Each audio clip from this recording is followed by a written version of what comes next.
There's an adult fairy tale that goes like this. There once was a king who lived in a great castle.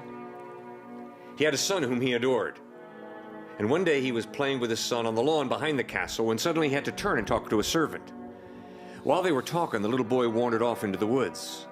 After quite a long conversation with his servant, the king turned to resume playing with his boy. But he couldn't find his son. The boy had wandered off into the woods. They sent out search parties looking for the son to no avail. Couldn't find him. Late that night, the boy ran into some peasants, and the peasants looked the little boy in the face and said, "What's your name, kid?" He said, "Oh, I'm the prince. I'm the son of the king." And the peasants laughed and said, "No way. Your clothing is torn and tattered. You're filled with dirt. You're definitely not the son of the king."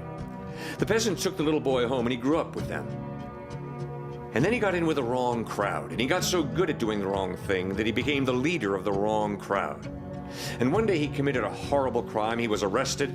He was locked in a prison cell beneath a great castle, and he was to be executed the next day. Late that night, the cell door opened up, and the king walked in. And the king looked into the young man's face and said, "I am your father. You are my son. You are free to leave through the open cell door." The young man gets up, walks to the open cell door, turns around, looks at his old man in the face and says, "Now I know you're stupid and senile. You think that by freeing me, I'm going to love you. No way." And he ran off into the night in defiance. The next day, the king was executed in the place of his son, for the king understood justice has to be honored in my kingdom. Someone has to pay the penalty for the crime committed by my son. I freed my son, but I will pay the penalty. Well, when the young man found out that his father had been executed the next day for him, how did the young man respond? I don't know.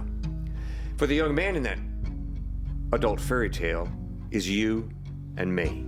And the father in that adult fairy tale is God.